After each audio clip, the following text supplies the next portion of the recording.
I'd like to begin by thanking the drum, that's the right way to say it, because that was a spiritual song with a lot of strength to it. A formal welcome song to all of us, offered by the Young Creek Singers, and with many thanks to Red Sky Performance for making this possible.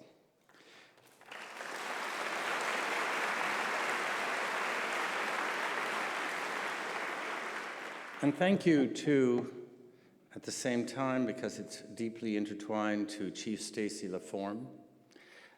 This morning you welcomed 50 new citizens at the citizenship ceremony that was the first event of 6 Degrees, and you do us great honor by your presence tonight as we are on the traditional territory of the Haudenosaunee, the Anishinaabe, the Huron-Wendat, and most recently your people, the Mississaugas of the New Credit First Nation.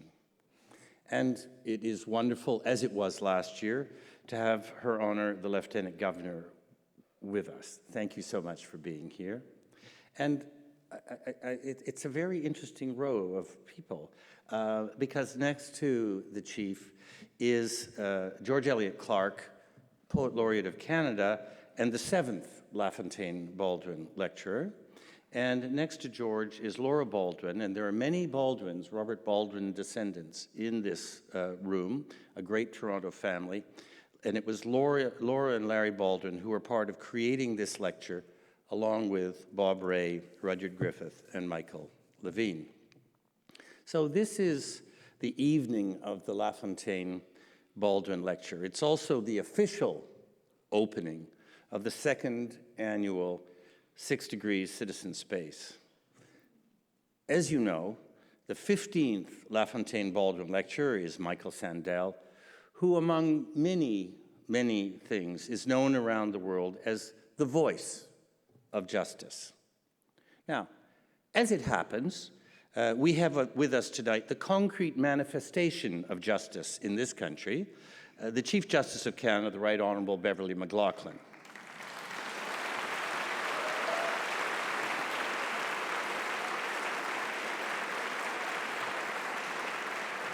And I hope you won't mind, I want to take a minute on that.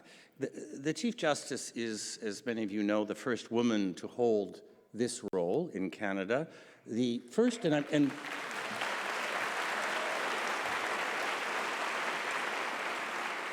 the first, and I might be wrong, the first and I believe still the only woman Chief Justice in the Commonwealth, is that right?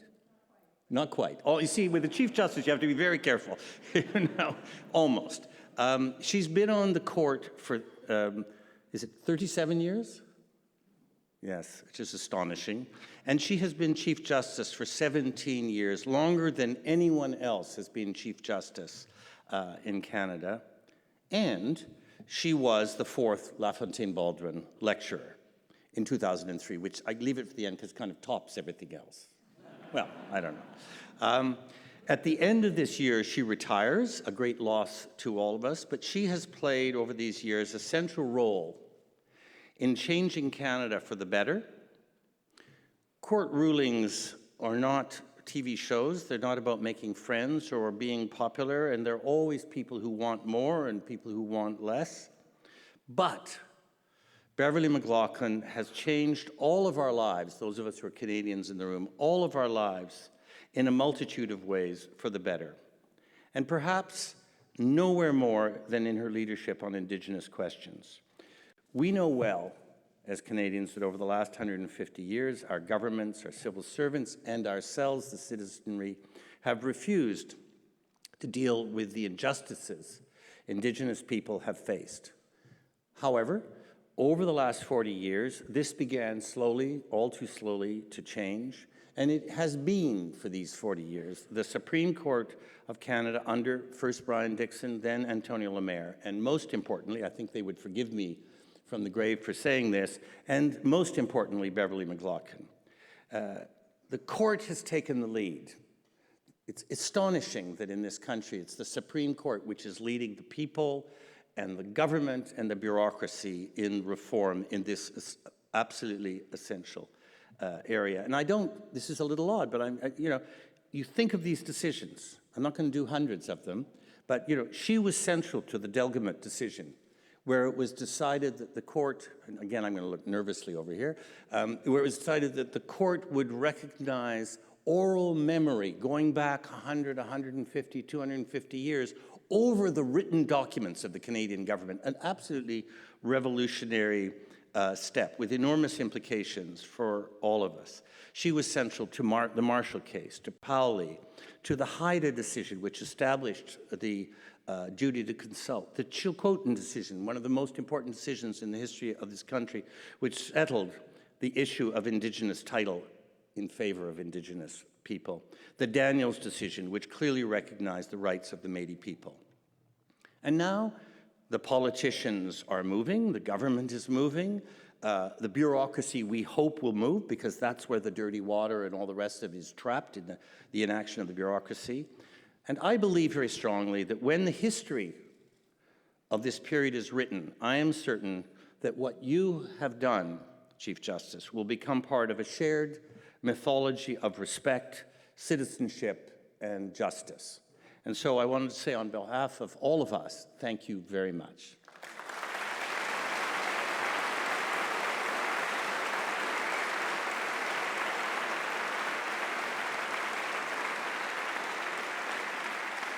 Now, we don't know really what LaFontaine-Baldwin would have done on Indigenous issues because it wasn't in their hands. But we know that their idea of society was one of egalitarianism, democracy, and inclusion. We know that they were elected, and this is something very interesting and not widely known, but we know that they were elected vice presidents of the International Anti-Slavery Society in 1842, 7 years before they took over the government of Canada. That from 1848 to 1851, 3 short years that the Great Ministry was in power, they dismantled, you saw the list there of some of the things they did. They dismantled the legalities of the English and French class systems which had been put in place in the colonies. They created an immigration policy, which we're still working off the roots of. They removed church power, which was again a British phenomenon. They created the foundations of today's public universities. They did away with private universities. They created municipal democracy, and on and on and on. And frankly, they were so exhausted by the end of it that they went away and died. You know, Baldwin went crazy. LaFontaine held on for a few more years. They just died. They were in their 50s when they died, completely exhausted. But above all, they were the first colonial leaders in these European empires.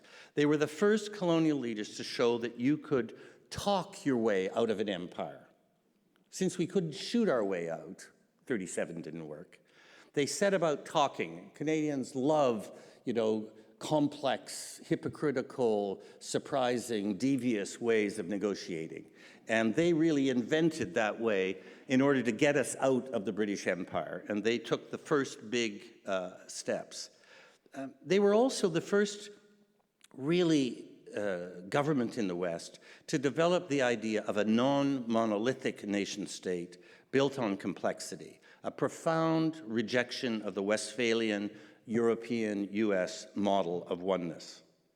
They came to power as part of the European democratic spring in 1848. By 1849, as you all learned in I hope, in your history lessons, violent counter-coups across Europe has swept away all of the European democracies that had come into place in 48. The only survivors were Nova Scotia and Upper and Lower Canada, the Canadas. And so for 5 months in 1849, there was a sustained attempt by the colonial elites to have a counter-coup in Canada. LaFontaine and Baldwin were faced by massive riots, went on for all those months, led by the colonial elites, the Family Compact, the Chateau Clique. Parliament was burnt down. There were repeated attempts on the lives of both of them. And I tell you this story for one reason, their reaction. Through all of these months, buildings being burnt down, property lost, what could be worse in an English descended property-owning place, buildings burnt down. And their reaction was that they refused any violent response. They, the government, they had an army. They gave orders that the army was not to open fire on the mob.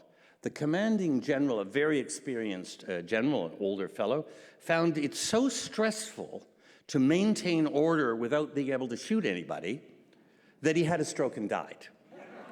It's in the middle of it all. It was really something. In other words, LaFontaine and Baldwin introduced the idea of restraint into the maintenance of public order. This was the beginning of what we now think of often as Gandhian nonviolent politics, but that would come almost a century later. So, the group of us in '99 created the LaFontaine-Baldwin Lecture as a platform which would constantly remind us of the need for an ethically driven imagination coming from those with power, any sort of power. The model of LaFontaine and Baldwin in public policy is that you must continually reimagine what justice looks like, what citizenship means, what diversity and belonging imply. So you can see how Michael Sandel fits into all of this. It's obvious. He is central to the humanist theme of not being afraid to ask real questions. There's a reason that millions and millions of people follow his course on justice. He is a very important philosopher of our day. He is a carrier of the modern humanist cause, and this may be a little controversial, but he has rescued philosophy from the closed shop of scholasticism. He has brought philosophy back out into the public space where it belongs in a way which Socrates would have understood, but I think that LaFontaine and Baldwin would have also understood exactly what you're doing. Here we are in a divisive era with public discourse at risk, and with that risk, democracy and justice are also in danger. Michael brings us face to face with ourselves, with each other. I'm very proud that he's here with us tonight as the 15th LaFontaine-Baldwin Lecturer, Michael Sandel.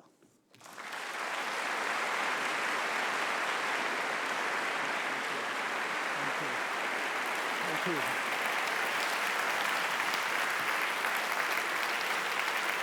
Thank you. Thank you very much. Thank you, John, for those generous words. John Ralston Saul and Adrian Clarkson,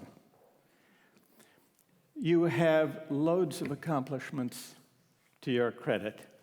You have lots of titles. I would like to confer upon you one new one. Power couple for the common good.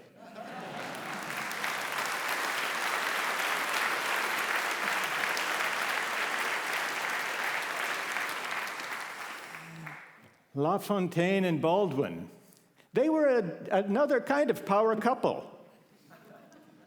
Great reformers, great friends.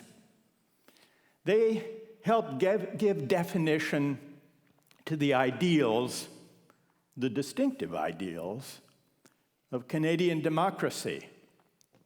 Not as a unitary state based on a single religious or linguistic or ethnic identity, but a pluralist, tolerant place, welcoming of newcomers.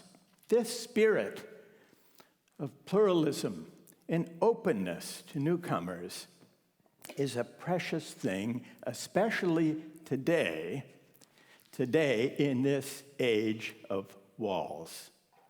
Now, it's an interesting question. Why is it that today, after several decades of confident, even exuberant globalization, there seems to be a hunger for borders and walls? I remember thinking about this a few years ago when I read about what seemed to me a bizarre practice. This was even before borders became such a fraught political issue in the 2016 presidential campaign in the United States. I read about a website that had been created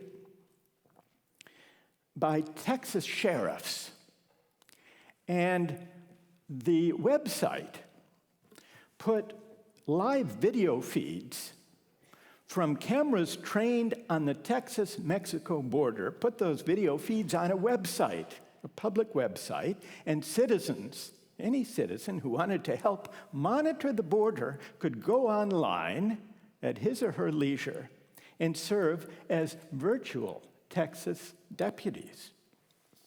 If they saw anyone trying to cross the border, they could send a report to the sheriff's office, which followed up, sometimes with the help of the U.S. Border Patrol. And when I read about this, I wondered who these people were and what motivated them. After all, sitting there, watching a screen, just in case someone crossed the border, does not seem like exciting work. It must involve long stretches of inactivity, and it doesn't even pay. A reporter interviewed a man, a South Texas truck driver, who was one of the tens of thousands of people who logged on. As the reporter's account put it, after a long day of work, the trucker, quote, comes home, sets his 6'6", 250-pound frame in front of his computer, pops a Red Bull, and starts protecting his country. And the reporter asked the trucker, "Why do you do this?" His reply, quote, "This gives me a little edge feeling, like I'm doing something for law enforcement as well as for my country." It's an odd expression of patriotism, or so I thought, but it raises a question that goes to the heart of our political condition. Why do borders seem to matter so deeply? Why is the debate over immigration so fraught? And why is it not only about public policy? It seems to touch on resentments, anger, and anxiety. Why is that? And that takes us to a larger fact about our political condition, which is that these are dangerous times for democracy. People in democratic societies around the world are frustrated, angry with politics and politicians and political parties. We've had Trump in the United States, Brexit in the UK, quite substantial success by Marine Le Pen in France, nationalist authoritarian governments in Poland and Hungary, in Germany just the other day. The far-right nationalist party won 13% of the vote and will now have a substantial, they'll be the third largest party in the Bundestag. Unless the responsible parties can figure out the source of the anger and discontent that is roiling politics around the world, unless we can figure this out, pluralist societies and democratic norms are in serious danger of unraveling. Now, so we better try to figure it out. And it seems to me that there are two sources of frustration underlying the discontent. One of them, and this has been unfolding not just overnight, but over the last few decades, there are two tendencies that have been at work in the public life of democratic societies in recent decades. And together they, I think, help make sense of the anger, the anxiety, and the frustration. The first is that for the last 3 or 4 decades, democratic societies increasingly have been in the grip of a kind of market triumphalist faith. And by that I mean a faith in the idea that market thinking and market mechanisms are the primary instruments for defining and achieving the public good. We've drifted, almost without realizing it, from having market economies to becoming market societies. The difference is this: a market economy is a tool for organizing productive activity, but a market society is a place where almost everything is up for sale, where market thinking and market values begin to reach far beyond the domain of material goods into social and civic life, health, education, law, the media, politics. That's one trend. Another trend that's been unfolding in recent decades is the hollowing out of public discourse. What passes for political discourse these days too often consists either of narrow managerial technocratic talk, which inspires no one, or where passion does enter, shouting matches. Partisan shouting matches where politicians yell past one another without really listening or without really engaging in reasoned argument and debate. And the result is that, for the most part, our public discourse fails to engage with big moral questions. Fails to engage with big questions like what makes for a just society? How should we think about equality and inequality? What do we owe one another as fellow citizens? These big questions rarely figure in our politics, and yet democratic citizens want public life to be about big things. They hunger for a public life and a public discourse of larger, more consequential meaning. These two tendencies, taken together, have accounted, I think, for the widespread frustration with politics, not only among those who now vote for strident nationalist populist parties. There is a protest, there's a backlash against a version of global capitalism that has heaped rewards on those on top, but has left ordinary people feeling disempowered. That is an important part of the populist backlash. But what makes matters worse, and this leads to frustration with politics even among folks who abhor the strident nationalism or xenophobia that afflicts politics these days. There's very little scope for meaningful public deliberation, which raises the question, what would such deliberation look like? Is it possible even to imagine a public discourse that engages in a civil way with competing conceptions of justice and the common good? Well, I think the best way to try to answer that question is to try to engage in such a discussion, which is what I propose that we do here together this evening. If you're willing,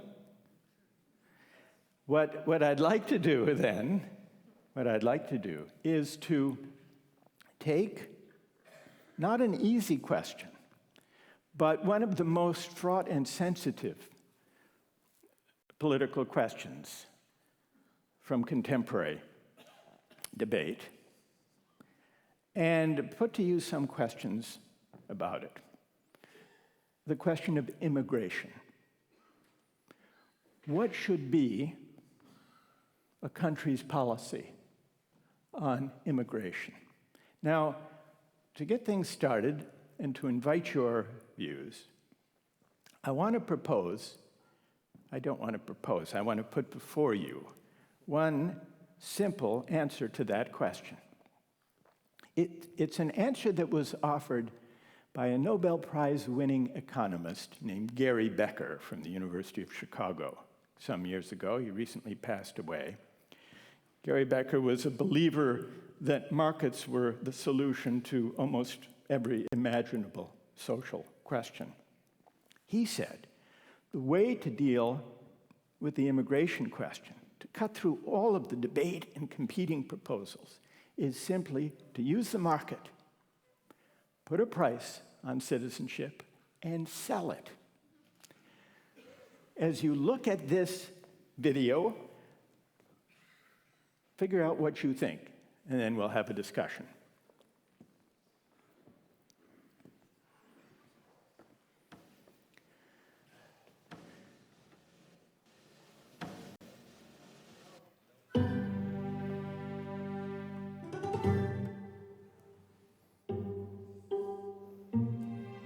Many people want to immigrate to the United States and other rich countries. More people than these countries want to accept. So how should countries decide which immigrants to admit? The late Gary Becker, a Nobel Prize-winning economist from the University of Chicago, proposed a market solution: set a price and sell the right to immigrate. Anybody who can meet the payments would be allowed to immigrate.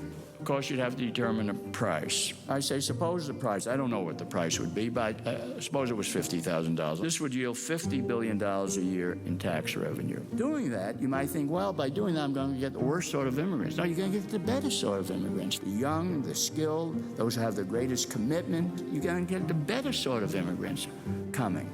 So you can have your cake and eat it too. You get the revenue, and you get the immigration, and you get the better sort of immigrants. Some may find it troubling to put citizenship up for sale.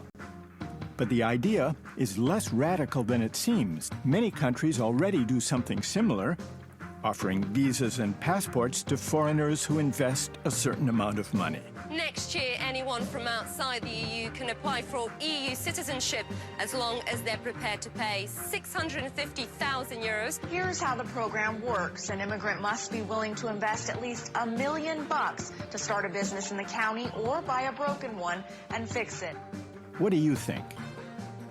Is selling citizenship a legitimate way of attracting foreign investment and creating jobs?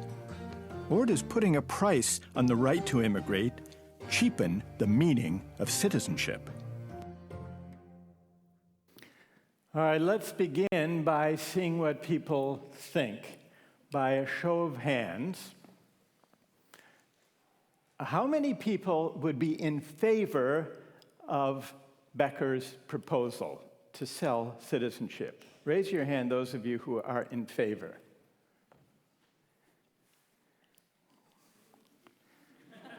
I don't see a lot of hands. How many are opposed? The overwhelming majority in the hall are opposed. So let's begin by someone who's in favor. We need a brave volunteer who voted in favor, who can say why he or she thinks this would be a good solution. Who will begin our discussion? Just put up your hand. All right, toward the back in section 4, stand up, we'll pass you the microphone. First tell us your name and then tell us what you think.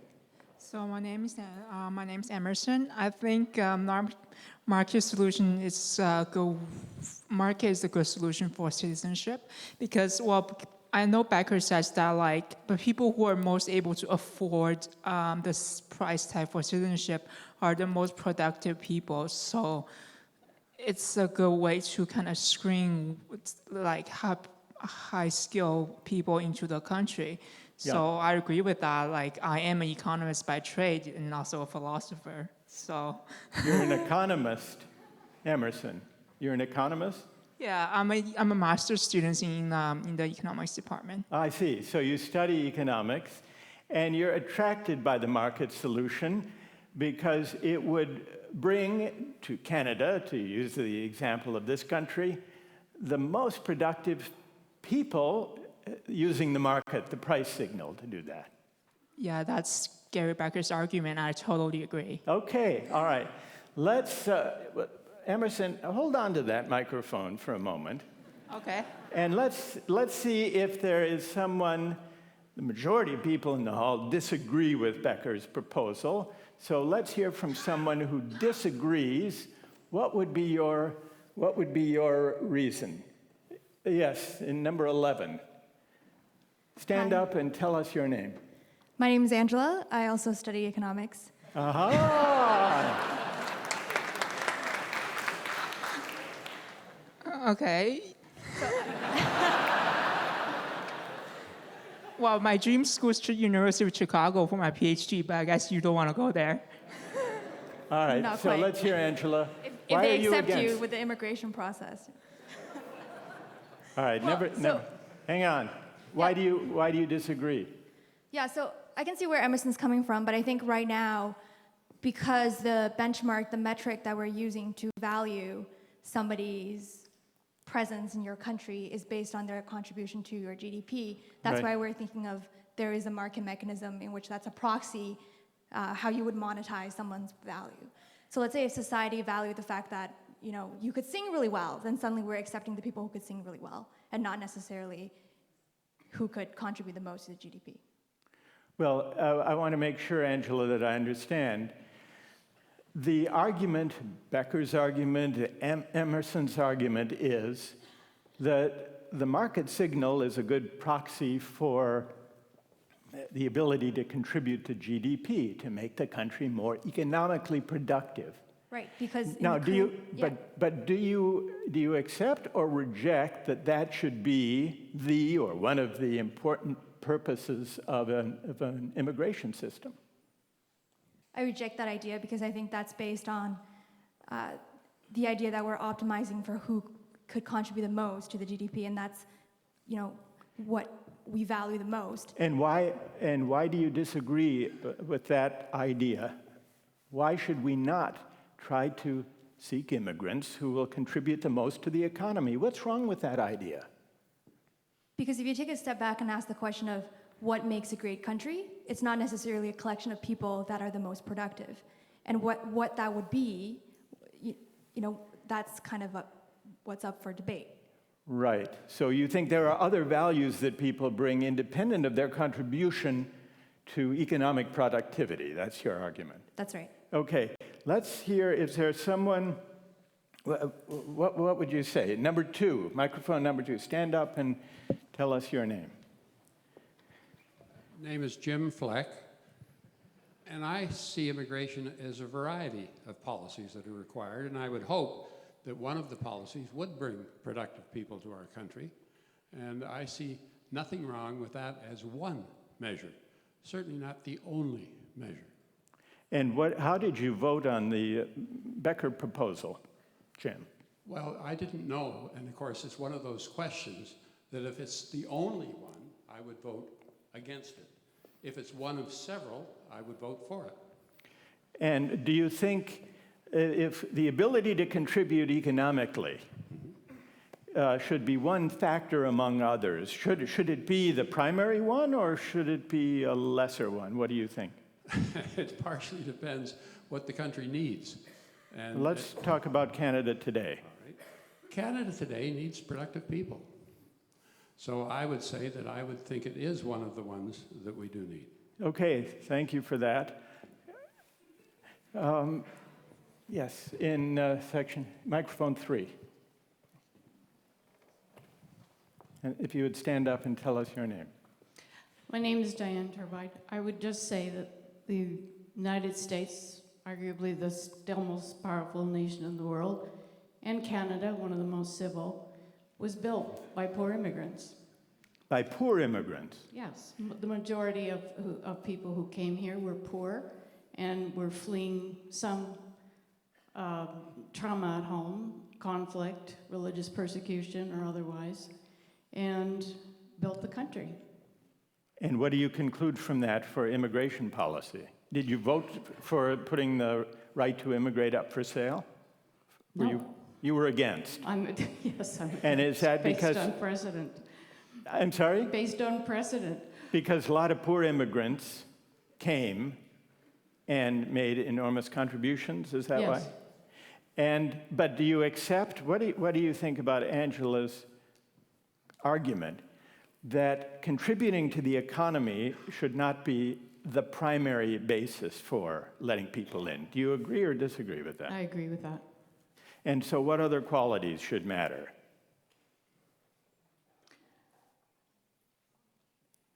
I think a recognition that people come to build a life, Right. that they bring values, that most people want to build a life for themselves and their family, and they want to contribute, and they want to survive in a society that believes their values are their contributions are acknowledged. So there are and enabled. non-economic forms of contribution to the common good to do with values, and those can't be captured by GDP. Yes, but they inevitably include it. I mean, people want to make a living, and they end up making economic contributions in pursuit of a better life. All right, thank you for that. Now, Becker's proposal gained very few adherents in the room, but there are immigrant investor programs. You've heard of these? Canada, until very recently, had one. Quebec still does, though not at the federal level any longer. The US has immigrant investor policies where if you invest a certain amount of money or give an interest-free loan of 800,000 Canadian dollars to the government, that's how the policy worked for 5 years, you can become a permanent resident. Now, I want to go back to Angela and then take a vote on, do you see the immigrant investor basis for letting people in? Is that objectionable for the same reason you raised? Or would you be for it? Actually, my parents came here on an investor program, so I hope they're not watching this live stream right now. Wow. Yeah, I see why that would be the case, because it's sort of two things. One is when I spoke about it being a proxy, so contribution to GDP is one of the factors of, I think, how a person can contribute. Yeah. And that's something I think that's easily captured by numbers. So if you're kind of looking for an easy way to, approximate someone's value, that's an easy way to go. Right. It's also an easier way because it's a shorter term capture of what that value is. Right. Okay. Now there's the immigrant investor visa. There's also something that looms quite large in Canada's immigration policy, which is skill-based, employment-based point system to become eligible for immigration. The U.S. admits relatively fewer based on skills and employment, more to do with family. But let's take a vote on the skill-based immigration policy, which is not investor, it's not investing money, but it's having the skills to contribute to the productivity of the Canadian economy. Let's take a vote on that. How many think that as a general matter, a point system based on skills for the employment market is a just immigration policy? How many favor that? All right, let's say one of. All right, one of. Although people weren't saying that when they were voting very quickly on selling. All right, so, and how many are against? How many think it's unjust to admit people on the basis of a point system based on job skills? Mainly. Maine. The majority, in Canada, I believe, I could be wrong about this, the majority are admitted, is that right, based on the point system which weighs skills heavily. Let's hear from, I should mention that though the US differs in this respect, President Trump says he admires the Canadian system and wants to change it, the US system, to be more skills-based, less family-based. I didn't mention that before I took the poll. Yes. Wait, stand up and tell us your name, please. Bill Grant. I don't think you describe it strictly as a skills-based system which is focused on creating productivity in the country and therefore makes it an economic tool along the lines of what you proposed earlier from The Economist. I would reject that. When you look at the balance in the system, take bilingualism, for example. Knowledge of the French language, which is an important part of our cultural heritage, is an important part of the skills. Now, you may say that's an economic skill, or you might say that is a contribution to the cultural diversity of the country and the nature of the country we are. So I would reject your clear classification of our system as being purely economically skill-based. Oh, all right. No, it's much broader than that. Okay, wait. Let's stay with that point, which is I'd rather not. I'd like to get out now. No. You're doing very well. Now, so you would favor the point system. It's true, doesn't only measure job skills. It includes language and education and so on, some of which may be seen to be indicators of the ability to contribute to the economy, but not only, as Bill points out, it also may have to do with a certain cultural fluency or the ability to enter into a shared culture, especially with regard to language.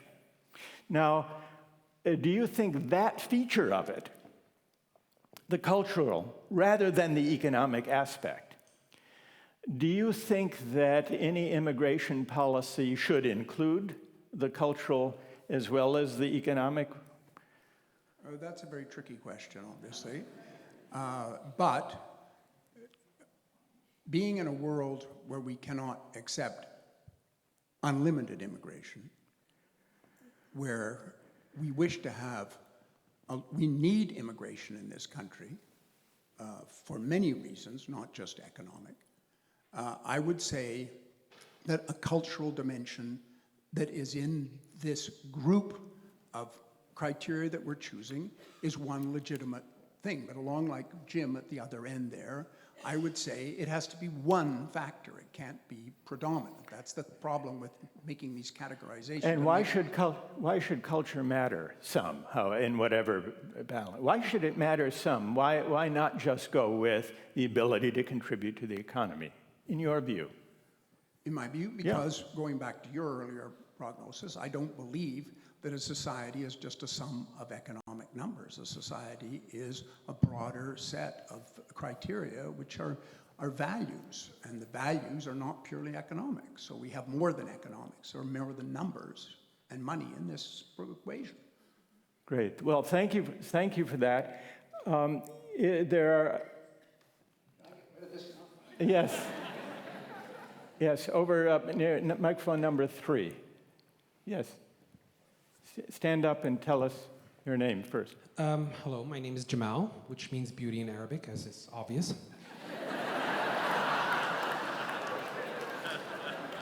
No laughing, please. As someone who entered Canada based on the Skilled Workers Program and became a Canadian citizen 1 year ago, I'm obviously in favor of the Skilled Worker Program. However, I want to point out the flip coin of the Skilled Worker Program. We're considering the receiving end.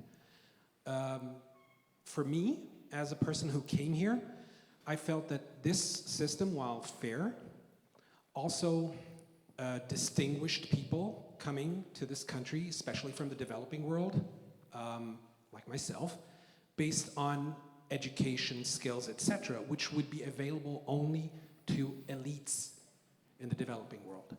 You don't learn English in regular schools in Syria. You don't learn French in regular schools in Syria. You don't go to universities that allow you enough leeway to get a good education that allows you to integrate into a developed economy such as ours. So there is an aspect also of filtration using the skilled But worker program. is your point, Jamal, Yes. that only elites from certain countries, at least abroad, will have the skills and the language abilities to what I'm qualify? trying- Does that mean that this way of deciding who comes is unfair? No, what I'm trying to say is that the concept of having the citizenship monetized, in the case of Canada at least, is almost a moot point, because the majority of the people that you're getting is the cream of the crop from their countries. Having them fit in is a different story, because there are integration mechanics that are either working or not. But you're suggesting that the outright sale of citizenship is morally not that far away from the skills-based, language-based, education-based test. By definition, if we're considering the end result, then it is. Morality, you can make a distinction, but by the end of the day, you're getting the cream of the crop. Why worry about monetizing it so that you make it more difficult? I know people who entered, friends of mine, Syrians as well, who entered the country based on investor visas. Right. The definition of those people as being productive, more productive than myself, is a little problematic, to say the least. Okay, I've got it. So what Jamal actually... Thanks for that. One last thing to say? No, not one last Sorry. thing. I want to give other people an opportunity. But there is a radical suggestion implicit in what I hear Jamal saying, which is that though everybody almost was against the outright sale, and no one said, yeah, but how many? All, some. Most people were against.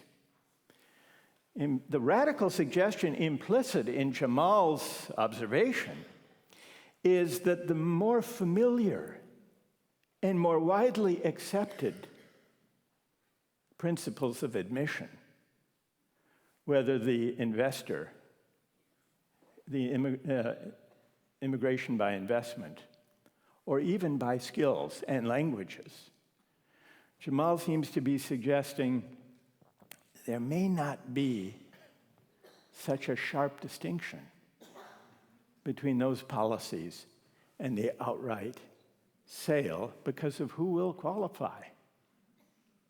Now, is there someone who disagrees with that idea? Someone who thinks there is a fundamental difference of principle between... We didn't hear that from him. Well, okay, well, then... But I want to hear from someone who thinks there's a clear... Jamal is nodding. He accepted that summary. But there may be others who disagree with that view. And I want to hear if is there someone who thinks there is a clear difference of principle between the outright sale and these systems that give advantages to, well, Jamal calls them elites, the cream of the crop in his phrase. Who sees a clear difference of principle and can articulate it? All right, near microphone number 10. Go ahead, stand up and tell us your name and what you think. Hi, I'm Stefania. If I can for a second just use a little bit of anecdotal evidence. I'm first generation. I'm the daughter of immigrant parents and grandparents. And I think both my parents were children when they came, but my grandparents, when they came, were admitted based on skill. So I think the question of whether it's morally permissible to grant immigration based on economic status or skill, both have issues. I think in terms of productivity, though, admitting somebody based on wealth is a poorer metric to determine productivity than admitting a person based on skill. So my grandparents, when they came here, back home had no money, Right. but both had skill. Right. So upon arrival in Canada, they were able to contribute almost immediately, not knowing the language, but having useful skills. I have So it's a poor metric. The investor test is a poor metric, and Jamal agrees, suggests that he was agreeing with that. But in a way that still leaves open the question what the right metric is. Let's suppose we find the right metric, the best metric for contribution to GDP, to the economy. Yes. And suppose it's skills. Okay. Then would you favor that, or would you? I think I would still favor it because skill is not necessarily a metric that, or it's not necessarily correlated with economic status.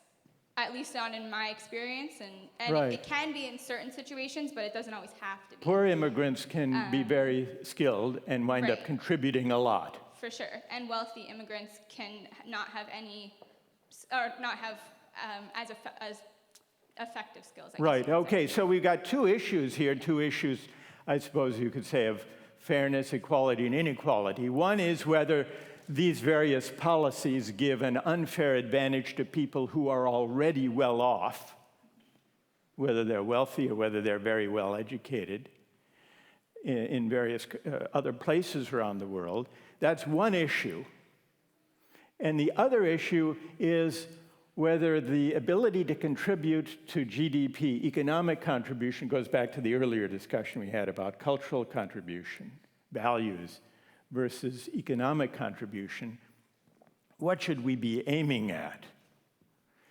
Thank you for that. I want to shift to another aspect of this. But first, I want to thank everyone who's contributed to this first round of the debate. Thank you very much.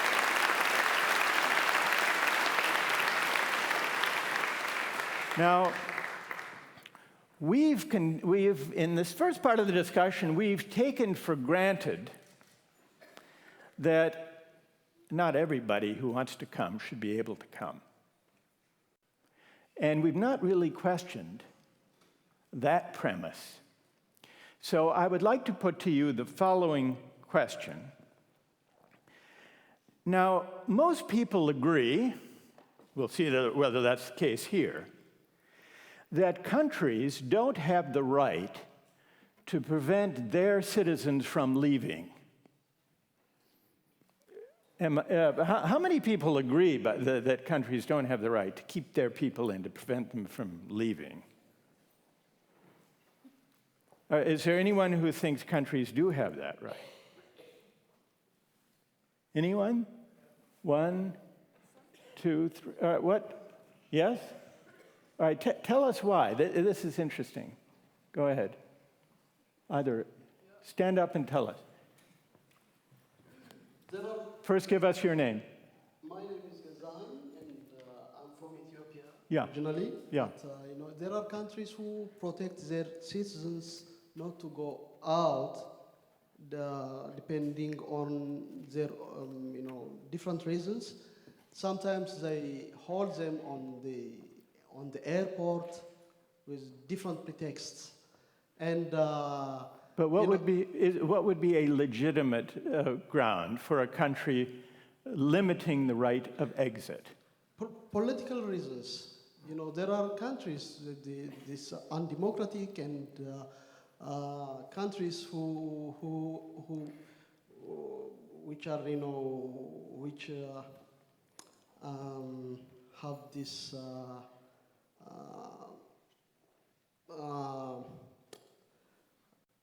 Unauthorized governments, and these governments have different legal systems that they do have different legal systems. Right. They coin for their own interests. Sure. Okay.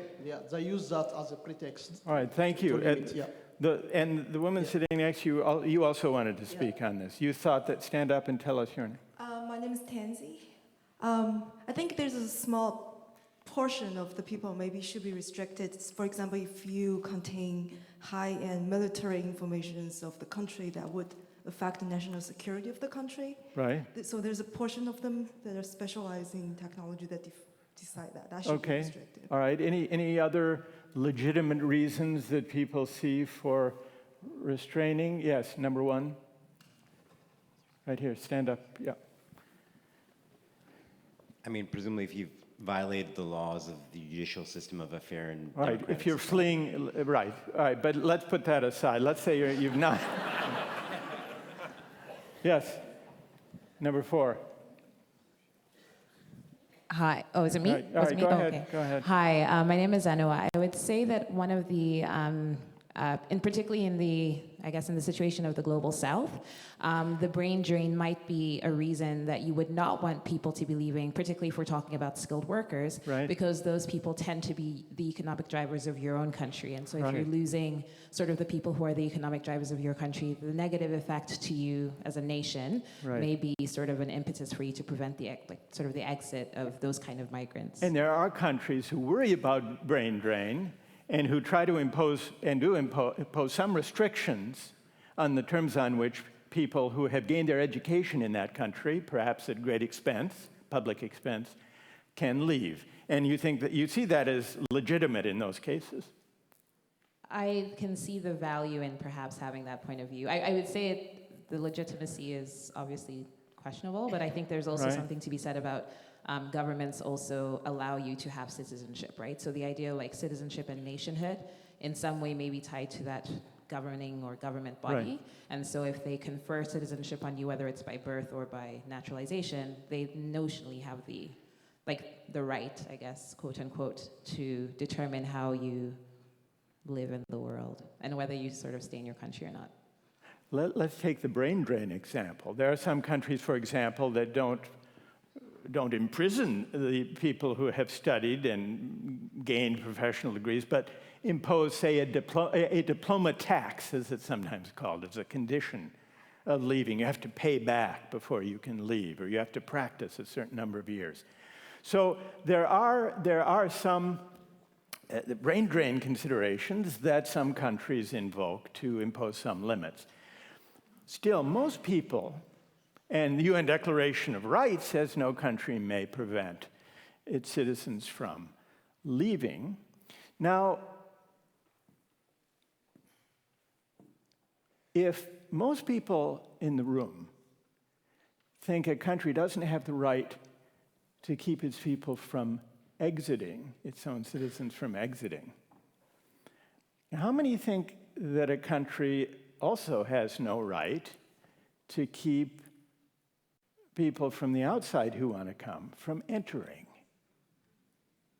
How many think there is no right, really, that it's unjust for a country to restrict its borders, to prevent people from coming who want to come? How many hold that view? Open borders. See, about 30 or 40 hands. And how many think countries have a legitimate right to restrict immigration? Now, let's put aside questions of security, terrorism, and criminal backgrounds. Let's assume that there are background checks. But beyond that, you think there should nonetheless be further restrictions? How many say? So the majority, the clear majority. So here's a kind of moral puzzle, isn't it? If almost everyone here says countries don't have the right to prevent people leaving, why do most people here think that nonetheless countries have the right to prevent people from entering? Who can explain? All right, in the very top balcony in the back.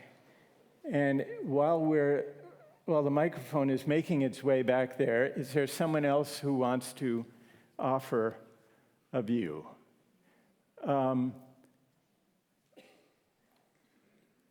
Who else? Yes, right down here, number 2. Yeah, all right, you've got one there. You can get the microphone here in the meantime. Testing. Number 13, go ahead. The microphone doesn't, okay. My name is Marie. I would like to go to the heart of the question is, what are the common elements, necessary conditions to form a good, peaceful country? A place that we can settle, a place that we love to be there, a place that we can have identity as who we are and together as a whole group. And then the second question is, what are the current reality in the modern world?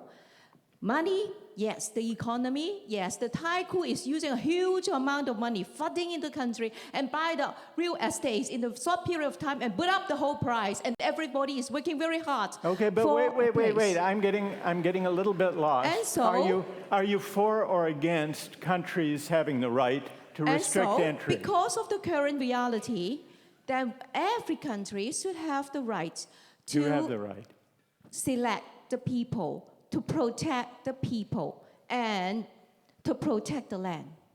Because to of the protect current the people, narrative. though, we're assuming that there are background checks to prevent terrorists or criminals from coming.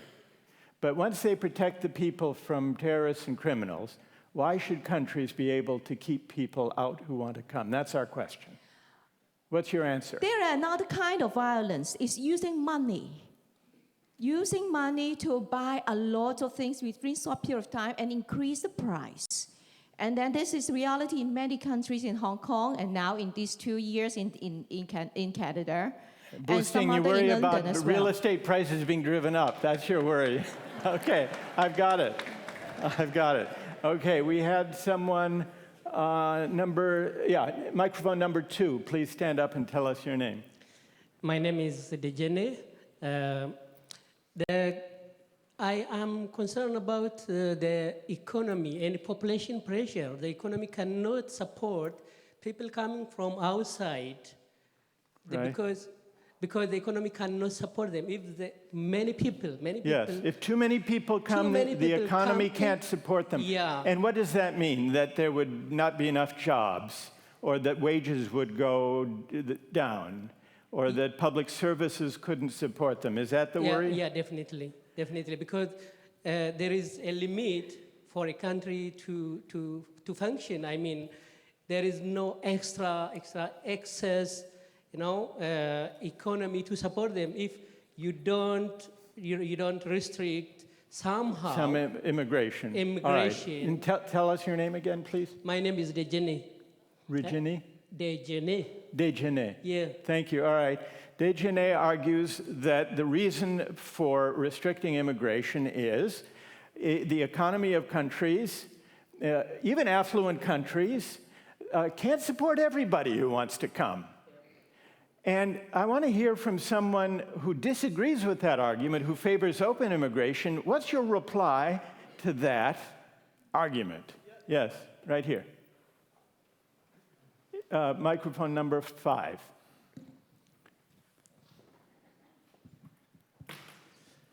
My name is Harun. From an economical standpoint, we can see that obviously Canada is a big country. We have a lot of place to put people. We also can see that the unemployment rate is very low, but I don't think that's the main reason why this is actually a wrong thinking. I think that all these questions we have been having are just centered on us, but are not centered on the people that want to come. And no matter what we want to do, obviously, people will make it here. So by doing all these laws, we're making sure that we're creating second-class citizens, because we're creating citizens that will be here, that won't have the right to go to the hospitals, to have their kids go to schools, etc., etc. And this, in my view, is totally unacceptable. So you would favor open immigration because that way everyone would come and would have recognized status, and there'd be no second-class citizens in that way. Exactly. And, all right, yes, what would you say? Microphone 3. My name is Fatima, and I just wanted to say, replying to Jenny about how literally, people who come here, Canada will have to hold it right. Yeah. People who come here, Canada will have to support them. Most of the people who went through the immigration process is not cheap. So you actually, before even coming, you have the means to be able to come here. So necessarily, it's not a question of you, Canada will have to support these immigrants coming. Because these immigrants already have the... If they manage to get here, yes, they must already have some the resources. means because they went through All a right, process. Okay, fair enough. Yeah. But I want to know whether on moral grounds, there are people who object to restricting immigration on moral grounds, who don't think a country has a right to do that. Microphone 10. I just, my name's Faisal Baba.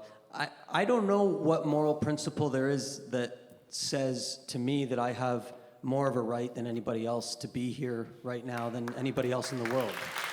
I wish I did. Honestly, I wish I did. It would make living easier because we could justify our existence better. But it seems to me completely arbitrary who ends up where in the world, on the planet, anywhere on the planet.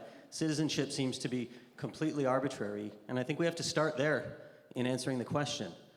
And if it's morally arbitrary, a matter of luck, where we land on the planet, then Faisal says, on what grounds can we, having been lucky to land in an affluent, agreeable place, claim the right to keep other people out who weren't so lucky in where they landed? Do I have it right, Faisal? Correct.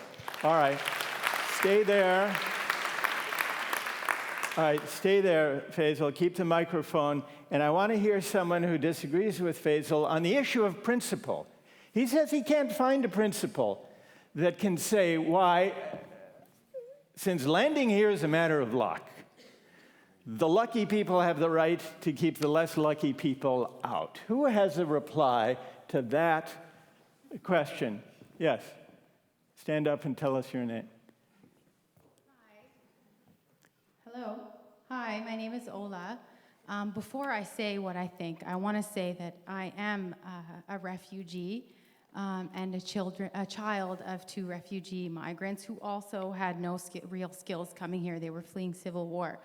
But what I do want to say is that I agree with Faisal. Oh, you agree with him? You don't disagree? At the same time, I want to provide some nuance. And I want to say that I think that we see ourselves, especially as Canadians, as people who want to open our borders and allow everyone to come and benefit from the great, things that we have in this country. At the same time, I think that we can do more, and that's through multilateral and international cooperation.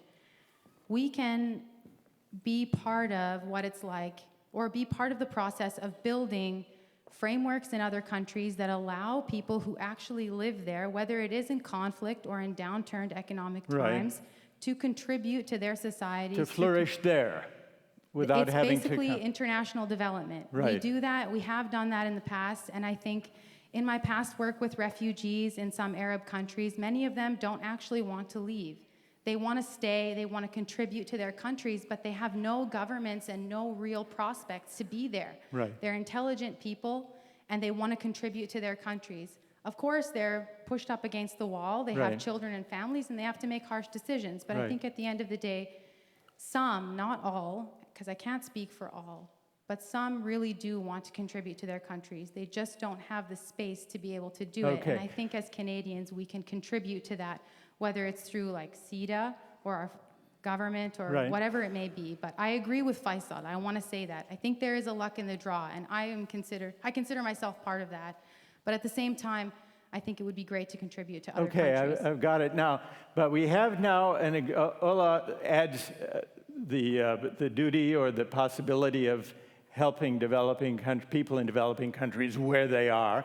But she agrees with Faisal's basic claim that it's a matter of luck, therefore how can there be a right to keep people out? And I want someone who disagrees with Faisal on that point and who can offer what Faisal says he can't think of, a moral principle to explain why countries have a right, why citizens of an affluent country have the right to restrict immigration.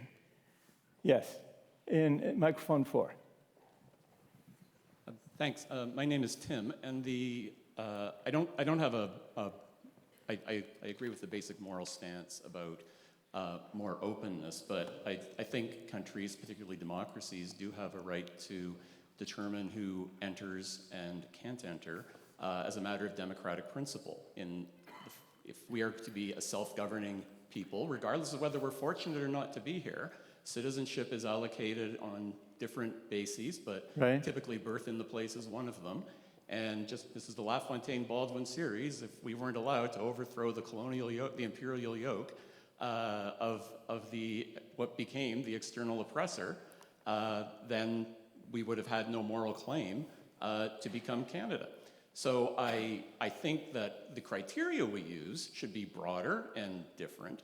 But I think as a matter of democracy, we have a right to determine who can enter and not, just as I think we should have a right to determine that foreign corporations should not be able to sue on investor right bases. Okay. It's a democratic sovereignty argument. Stay there. Okay. Stay there, Tim.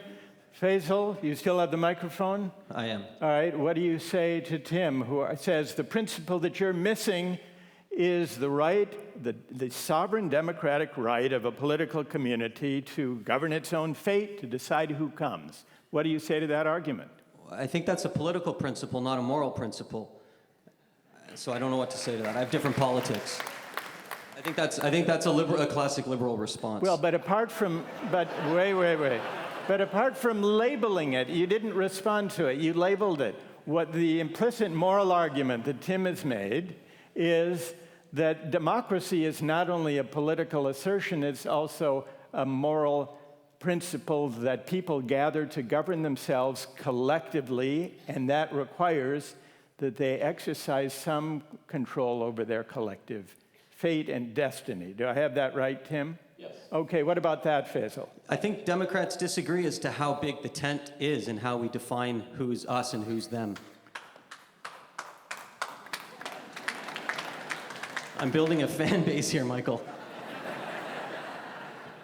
Although it sounds a little bit small at the outset.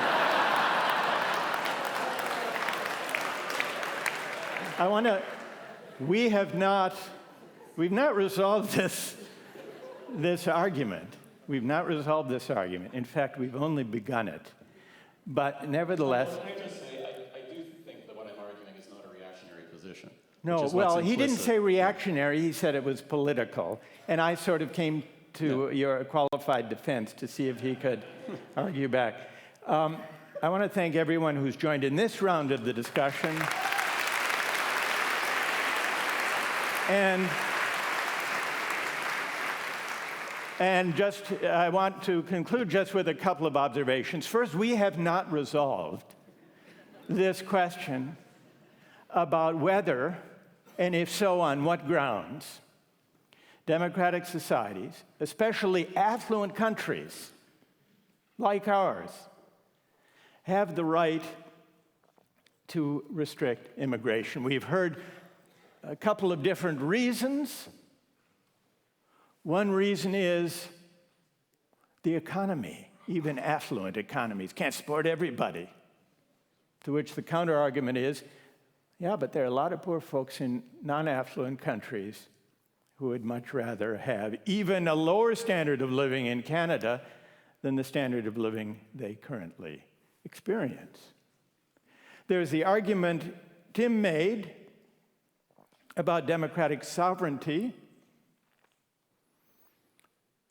but Faisal, he didn't find that a morally compelling argument. We've not resolved that. There's a third argument which arose indirectly, though we didn't pursue it, when Bill raised the question of shared cultural values as being part of what holds societies together.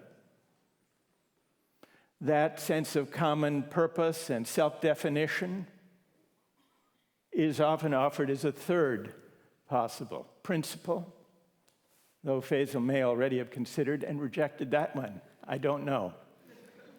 But though we've not resolved this question, we have enacted an example of what reasoned public debate on moral questions can look like.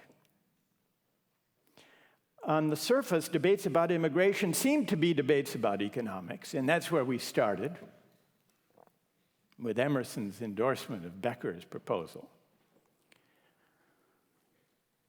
But I think the reason debates about immigration today generate such passion and anger and anxiety is that they touch on deeper, bigger questions, such as, what do we owe one another as citizens? Do we owe more to our fellow citizens than we owe to human beings as such? Or is the commonality of citizenship just a matter of luck with no special moral significance? These are political questions that democratic citizens like us need to wrestle with and to think through in one another's company. But we're not very good at doing that these days, which brings me back to the place where I began. We're not very good at doing that in part because the uncritical faith in market thinking and market reasoning of recent decades have led us almost to outsource moral judgment and moral argument to markets. And we're also not very good at that for another reason.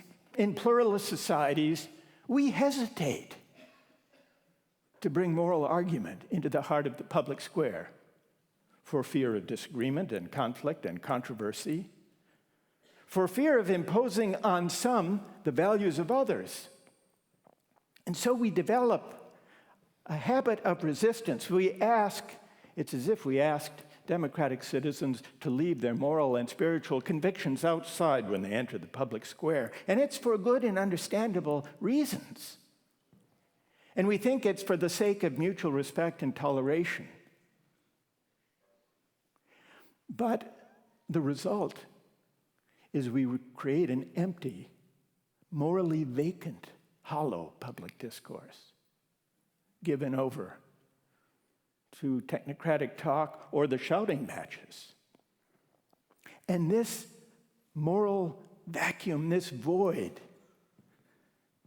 is eventually filled by strident nationalism and xenophobia and narrow, intolerant moralisms.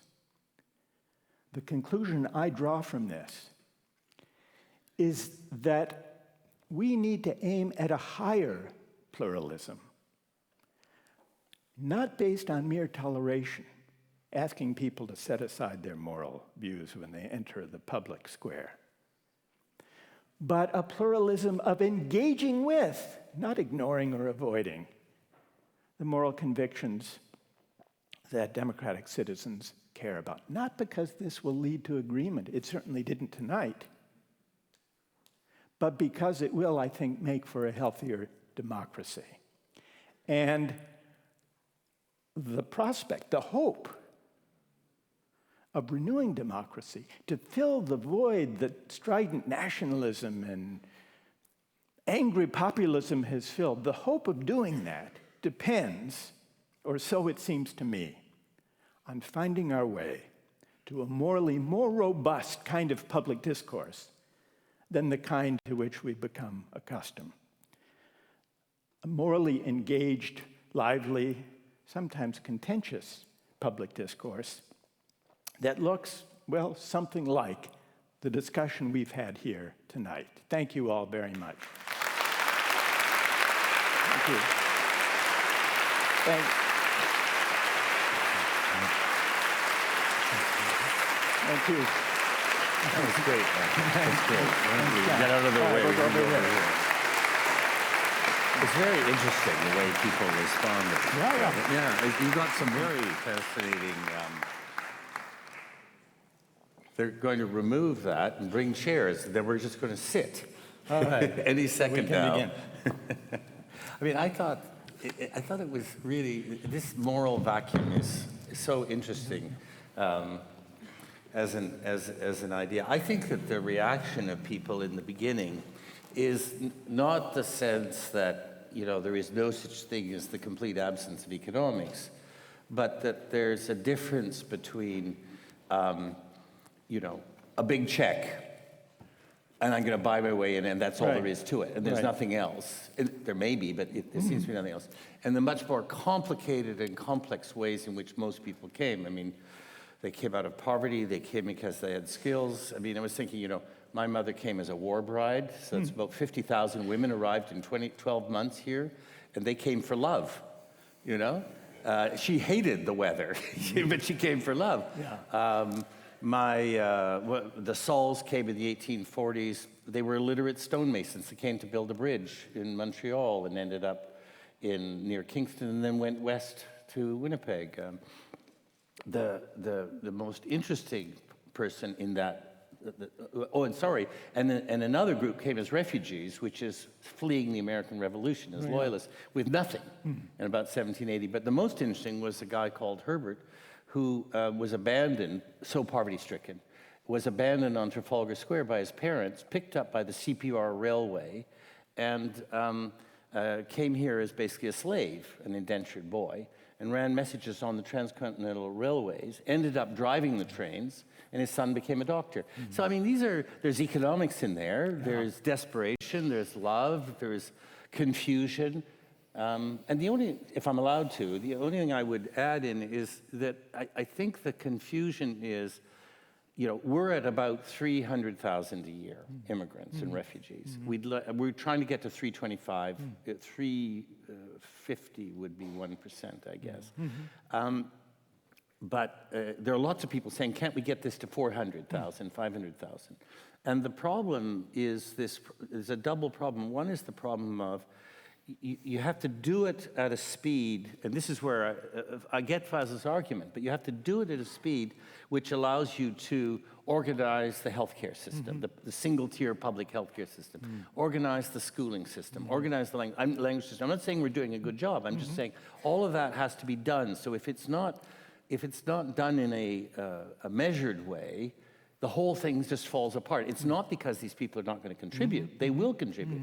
But it's getting through that process of the first 5 years so that you can actually build them into the society in their own way. And then the last thing I would say is I think there's a clearer and clearer idea, and I don't think Canada's alone at all, that you know, citizenship is partly about economics, it's partly about money, but it's also about I mean, I said it this morning at a ceremony, you know, that volunteerism, supporting your schools, being on your street, being a good citizen, which means being ornery and unpleasant and difficult and annoying and voting in, that's all something that has to be worked. It's not just people dashing through, because if it's just people dashing through, you're slipping into the European argument of migrants as opposed to immigrants. Oh, you're here now, you'll be gone tomorrow. We don't have to worry about health care for you, sort of thing. So I think that's... Yeah. But, well, I think what's interesting about the way you've analyzed it, and this also, I think, made itself felt in our discussion, is that to think through and argue about immigration, if we do it well, is really to reflect on what citizenship means, what it means to be a citizen. And so it's not only, we often think that the immigration debate is about what to do about them, those folks who want to come, who are over there but want to come. But it's equally, unavoidably about us, how we understand our community, the democratic citizenship we share and struggle with and wrestle with. And one of the things I liked about Faisal's provocative argument was it began with a question: what are we to make, those of us who are natural-born citizens of a country, even before the immigration debate gets going, what are our obligations as citizens to one another, to fellow citizens? And And what about the luck involved and the sense of duty and obligation that flows from recognizing the luck and fortune in landing in a prosperous, pluralist, democratic society? So I think part of the moral of the story is how debates about immigration prompt us to do what we don't ordinarily do, which is to reflect on what it is to be a citizen. Yeah, and I think that what you were hearing out of the audience in part was the incredible complexity of, I mean, we've had an immigration policy since 1848, and it's had highs and terrible lows. We've had moments of racism, exclusion, anti-Semitism, you name it, we've had it, right? But there's a line through it, and that immigration policy, very conscious, remembering that no European country has an immigration policy. Even though they take enormous numbers of immigrants, they actually do quite well with many of them. In many cases, it's going quite well, but they can't debate it because they don't have the policy. But this policy has always been about incredibly complex things. Farmers coming, the Syrian refugees who come, which I think is going to end up around 60,000.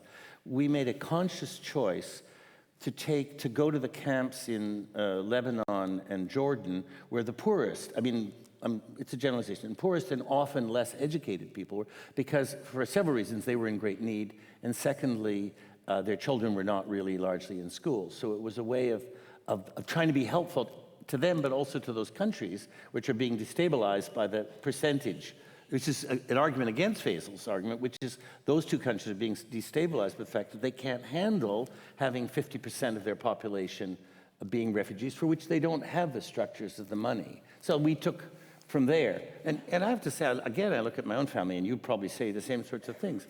From 1780 on, my family, pretty well every generation married immigrants or refugees, right up to me. I married a refugee, a penniless refugee. She did okay. She did okay.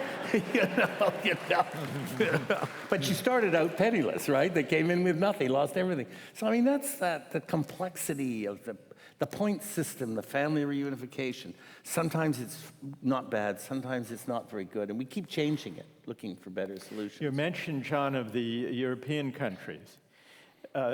Is very interesting because I think it's not just that they lack.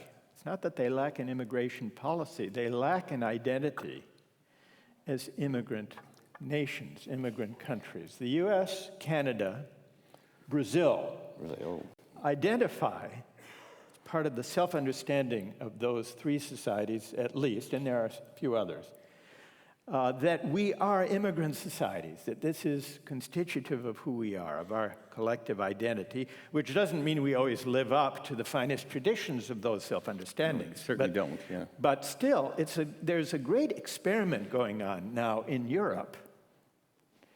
And the experiment is whether societies that, unlike Canada and the US and Brazil, never defined themselves as immigrant societies, but are becoming de facto immigrant societies, how will they fare? And it's an interesting experiment because it goes to the question of whether the traditions and self-understandings of a place actually do equip those places like Canada and the US to navigate more successfully the travails of immigration, conflict, debate, and so on, than places that find themselves being multicultural places, but without that self-understanding. Or maybe they will evolve, revise self-understandings in the light of the multicultural de facto experience that they are encountering. I think that's the fascinating drama because, without going back further in history, from 1945 on, pretty well all the Western European countries were enormous immigrant countries, right? All the Germans coming back from the different parts of Europe to Germany, the displaced people, the waves after waves, and many of them were refugees, and it was extremely honorable what was done. Many of them were guest workers. It was not really very honorable what was done. It's a whole mix. But the problem is, as you say, is that so far they're having great difficulty talking about themselves as they really are, because they actually have brought in as many people per capita as Canada or probably the US in some cases. They actually are immigrant countries and have been for the last, whatever that is, 70 odd years. But they've never actually got up and looked in the mirror and said that that's what they are. But that is what they are. So that then, I think it's a bigger problem because they're already in a kind of denial of what they've already been doing, and much of it, as they say, doing quite well. Not all of it, but you know, much of it doing it quite well, and that's causing the crisis a bit today. I mean, the American situation is a little bit different from that. I mean, how do you? I mean, we haven't really talked about it. I mean, they're the easy things to say, but I mean, it is a curious situation, and here we are, the little mouse next to the elephant, you know, and. Watching the people we hear and see every morning, every minute of the day, the United States is present to us. It's very different from anywhere else in the world. We got this, what is it, 5,000-6,000 kilometer border. You're our dream and nightmare, our hope and ideal and fear, sort of thing. So, I mean, what do you think is happening? What do you think is going to happen? It's general question. 1 minute. No, it's a joke. Well, I think I would answer that on two levels. What will happen with Trump? I think that Donald Trump poses the American constitutional system with its greatest stress test since Richard Nixon. And my hope and my hunch is that the constitutional system will survive even this stress test. But it's not guaranteed. It's not guaranteed. There are two reasons for optimism. One of them, you may think, is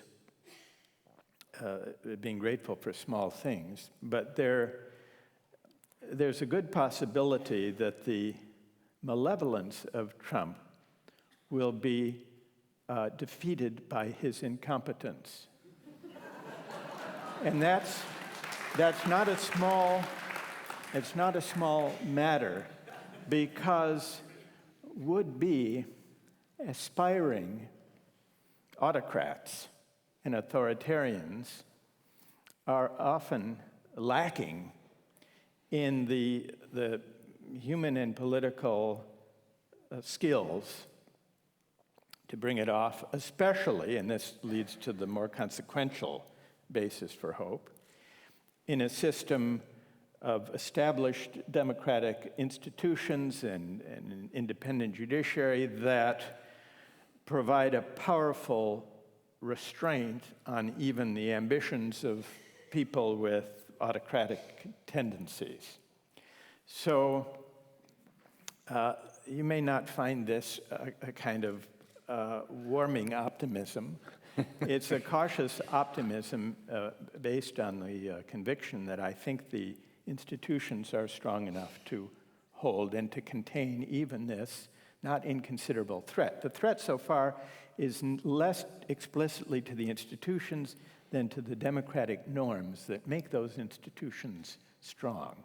And so that's why there is a genuine concern, worry, that the norms, it's hard to predict what will be the longer-term consequences for democratic norms and expectations of the Trump presidency. And I think that already there's been some corrosive effect, and likely will be more.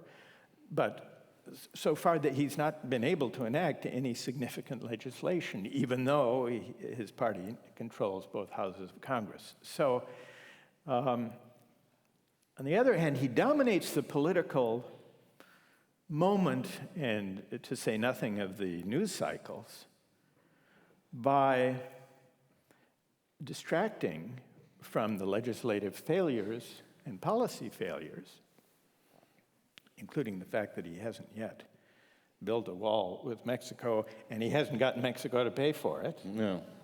But he distracts from those failures to fulfill his campaign promises with an endless stream of very effective provocations, including the one the other day, saying that National Football League players who take a knee to protest racial injustice during the national anthem should be fired, and that they're unpatriotic. And he used even more vivid, vulgar language to describe them, those who he thinks are unpatriotic. And you might say, well, the majority of people disagreed, which they did, and it created even more protests by players yesterday on Sunday, people taking a knee during the national anthem. But despite that, he succeeded. You have to remember that this isn't so much governance, or it's governance by the principles of a reality television show, which he understands. And it actually is, it's completely dominated news coverage, the whole thing about the football players. It's rallied his base, and he has a base of kind of an unalterable base of 35-38%. It's racially tinged, this provocation, because it involves players protesting racial injustice. The speech he gave, not coincidentally, was in Alabama at a rally. So he knows exactly what he's doing. And politically, he does have a certain effective instincts, where effective means he's able to dominate media coverage. And now people forgot all about, especially his supporters, as they're enraged at the sight of football players not standing for the national anthem. Those same supporters have forgotten all about, well, where is the wall? Or why isn't Mexico paying for it? Or what about getting rid of Obamacare? That was such a terrific idea. Why haven't you done that? They've forgotten all about that. They've forgotten about the fact that the plan to replace Obamacare would have denied many of them their health insurance. They've forgotten about that, and they're angry about the players who are not standing during the national anthem. So he does understand, and he's able to manipulate very successfully this governance by reality television, and he's done it time and time and time again. It's a fake populism because the policies don't support the interests of the people who support him. But that almost is beside the point. And that's why it's an open question what his effect will be on democratic norms in the political system. So, that sort of phenomenon of populism as a distraction, I mean, it goes back thousands of years. Distract the people so they don't actually think about what's really happening, and he's brilliant at this. He has the haiku down pat. It just probably wouldn't be admired in Japan, but the other side of it is this the last gasp of this, pure economics, the idea that the economics must drive society and nothing else. Behind the distraction is a kind of reality of deregulated, get rid of public policies, low taxes. Is this as far as it can go, or can it go further, or will it kind of blow up because it's so obvious that beyond the distraction, this is what's happening? It won't blow up or unravel of its own accord, and this is the other real danger. Democrats and liberals and progressives and centrists and moderate Republicans who are appalled at the spectacle too easily assume that, of course, he will be defeated and life will go on in a more enlightened way in the future. But they're mistaken, because the underlying grievances with liberal elites and with mainstream political parties persist. And unless the Democratic Party, or unless moderate Republicans find a compelling political agenda to address the frustrations and anger and anxiety of ordinary working people about the tendency of the version of globalization we've had to leave them behind, leave ordinary people behind. Trump will not self-destruct. He or some successor will be able to continue to dominate the political agenda unless there is an alternative. And the alternative offered in the last election was not good enough. It was not compelling enough. It didn't address those frustrations. It partook of and displayed the complacence that people are angry about, including people who don't like Trump. And so this is the real danger, that the critics, the opposition, the resistance will be so struck by the antics and the erratic behavior and the provocation and the racially tinged stirring of the pot. They'll be so outraged by that they'll assume that that outrage will be sufficiently widespread to get them elected. And that won't happen, which is why I think, and we see this not just in the US, the greatest casualties of the revolt against elites by populism, in most democratic countries where it's happened, the casualties have been center-left parties. Democratic Party in the United States, the Labour Party in Britain, the Social Democrats in Germany, the Socialist Party in France. All are basically without a political vision or a political program and without anything approaching majority support. So it's social democratic parties and liberal parties and progressive parties that have to fundamentally rethink their mission and purpose to address the legitimate grievances that have found ugly expression in the kind of xenophobia, nationalist-laden populism that we've seen with Trump and Marine Le Pen and the right-wing nationalists in Germany and so on. It won't happen without a kind of imaginative political renovation and reconstruction where progressive parties ask themselves, how can we fashion a politics of the common good that speaks not just to liberal elites, not just to the beneficiaries of the global capitalism we've had in the last 3 decades, not just to the people who go to Davos and talk about these things, but ordinary working people. That's, after all, what progressive parties and liberal parties and social democratic parties were invented for, to speak for and provide inspiration to and policies on behalf of ordinary working people and middle-class people. And they have failed to do that, these parties. And so that, I think, is the biggest political challenge of our time.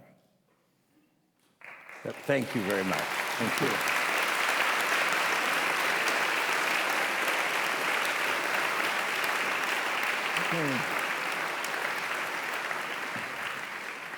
And now a few words from Adrian.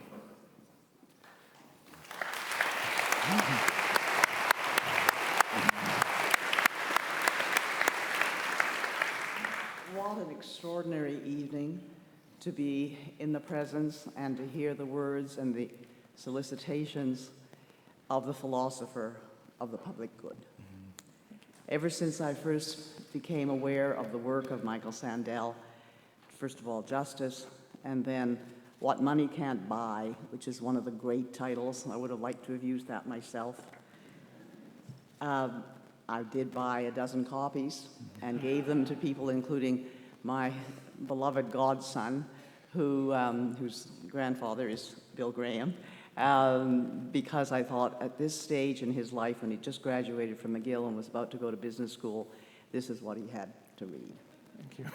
And it is, to me personally, so fulfilling to have you here on this stage, speaking to us, eliciting from the people who have come ideas which they knew they had but didn't know could be formulated in such a way that they could be with each other. Truly, the comparison to Socrates is very compelling. And even in conversations with you, you have this talent to be able not only to listen, but to elicit. And it's something that I'm going to examine even more closely. I'm going to watch more of your YouTubes to see how you do that. Because my whole career was spent interviewing people, and it's a very different technique. I watched you tonight, and I thought, I'm going to find out how he does that. I promise you, when we next meet, I'll have some other questions for you. I want to thank you very much for coming. We have wanted to have you come for several years, and this is wonderful that you were able to come and join us with Kiku Data, your wife, who is also going to participate in my 360 degrees on Wednesday, which I'm thrilled about.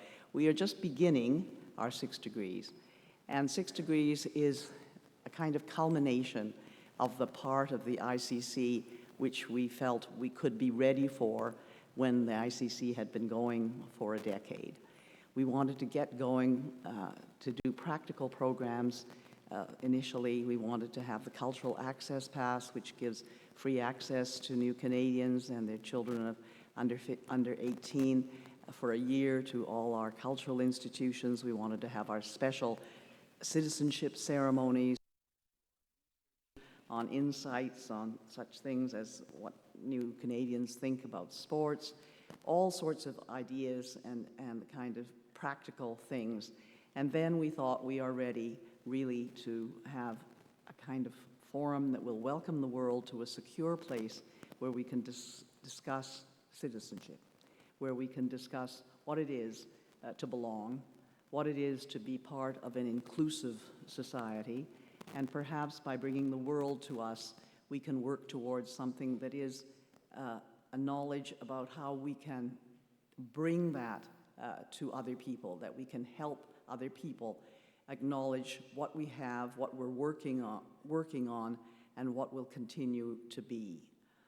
I'm really pleased that this second edition of 6 Degrees is already such a success.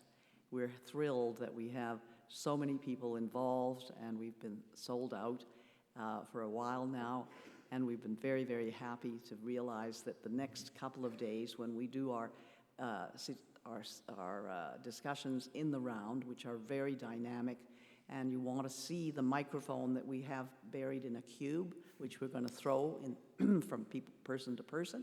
That's a new technique that we have.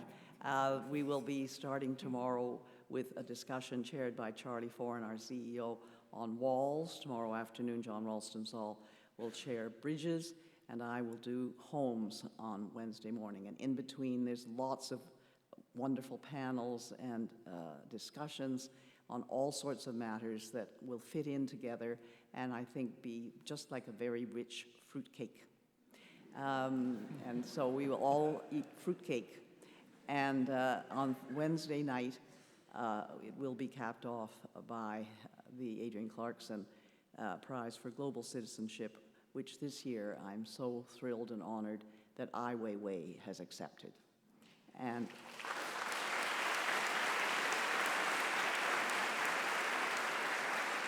it is the first time that he has been to Canada, and we know what a wonderful show we had here at the Art Gallery of Ontario. In 2013, he wasn't able to come. We've had his zodiac figures around the pond in our city hall. We had the 3,000 bicycles that whirred away during Nuit Blanche a few years ago. So we know his work. He is arguably the most famous artist on the planet, and he is an artist who understands that by being irresponsible, he is totally responsible for everything. Amazing figure, and we will be very happy to be welcoming him here on this stage on Wednesday night. Michael has agreed to sign books, and there are his books for sale in the lobby following this. This has been a wonderful evening, and you have been a wonderful audience. I think we have all realized that we are bound to each other in that, Thomas Huxley said in the 19th century, by an electric bond of being. And that's what Michael Sandel has been able to do for us. And therefore, we have all been part of something very special. thank you for being here, and I hope to see you in the next meeting. Adrian, there's a video for a minute. Oh, there's a video. I'm sorry. There is a video now. 1 minute. 1 minute. 1 minute video that might seem longer. Do you want to sit down while we're reading? Here, please. Please, yeah, go ahead.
Adrian, oh, she's gone away.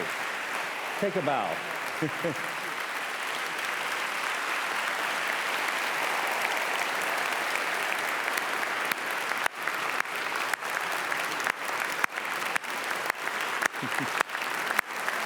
So I'm going to go out with Michael, okay? Great. Let's go out. We'll go out now. All right.